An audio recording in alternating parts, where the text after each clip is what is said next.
이번 시간에는 대부 비율에 대해서 공부를 합니다.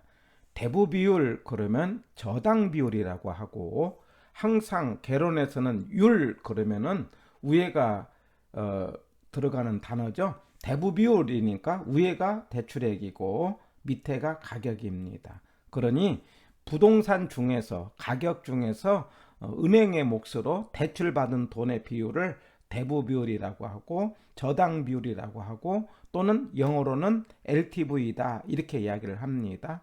그런데 지분 비율 그러면 위에가 지분이고 밑에가 가격이죠. 말하자면 부동산 중에서, 아파트 중에서 내 몫을 지분 비율, 은행 몫을 저당 비율 이렇게 말할 수 있어요. 그래서 지분 비율은 위에가 지분, 밑에가 가격. 대부 비율은 위에가 대출액, 밑에가 가격입니다. 그러면은 두 개를 합친 게 1이 되겠죠. 그래서 저당 비율에다가 지분 비율을 합치면 1이 된다. 여기서 1이라는 것은 전체를 말한다 이런 거죠. 그래서 부동산 중에서 그 대출받은 돈의 비율은 대부 비율, 내 몫의 비율은 지분 비율 합쳐서 1이 된다 이렇게 기억을 하시고, 그 LTV를, 대부 비율을 LTV라고도 하고, 저당 비율이라고도 하고, 대부 비율이라고도 하고, 대출 비율이라고도 하고, 융자 비율이라고도 하고, 담보 인정 비율 이렇게 여러 가지 용어로 이야기하는데 의미는 같다는 거. 그런데 저당 비율과 지분 비율은 부동산 중에서 비교를 이제 구분을 한다면은 투자자 입장에서 나온 단어가 부채 비율이죠. 그래서 부채 비율은 위에가 부채고 밑에가 지분입니다. 그러니까 위에는 은행 몫, 밑에는 나의 몫으로, 그래서 투자자 입장에서 비율을 따지는 것은 부채 비율, 물건 중심에서 비율을 따지는 것은 지분 비율과 저당 비율 이렇게 기억을 하는 거죠.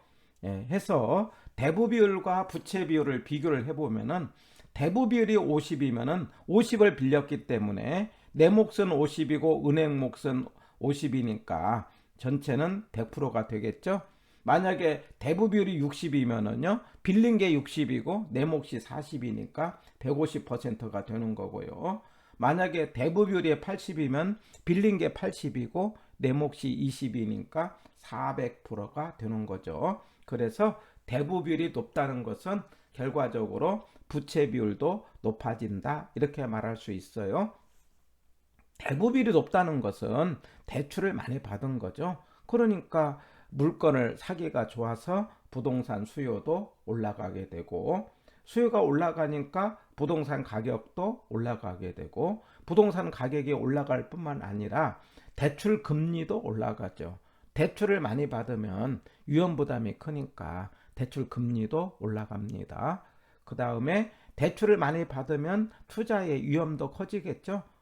뿐만 아니라 대출을 많이 받으면서 지렛대 효과도 커집니다. 지렛대 효과라는 것은 빌려서 돈 버는 걸 말하기 때문에 빌리면 빌릴수록 지렛대 효과는 커집니다. 문제는 지분 수익률이 문제가 되는데, 이 지분 수익률은 대출을 많이 받는다고 해서 항상 올라가는 건 아니죠. 우리가 지난번에 공부했던 것처럼 우리가 지렛대가 정해 지렛대가 있죠.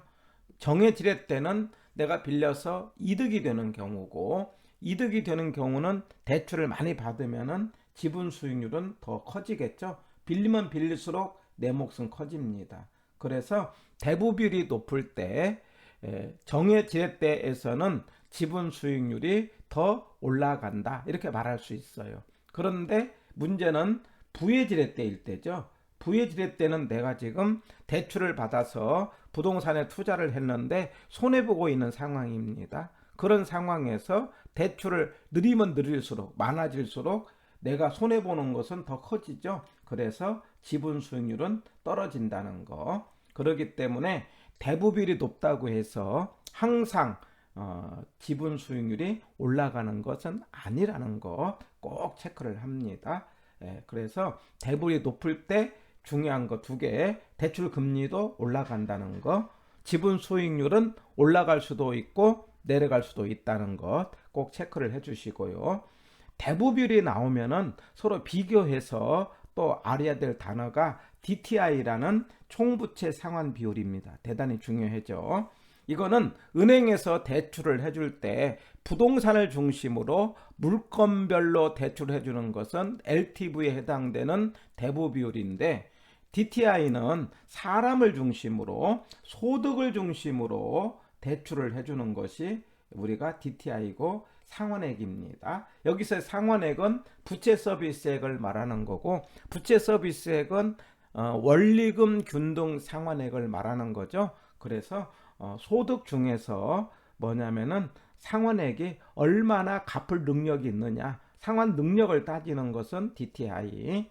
그 다음에 가격 중에서 레버리지를 따지는 것은 LTV. 두 개를 비교를 해서 상환 능력을 보는 것은 DTI다.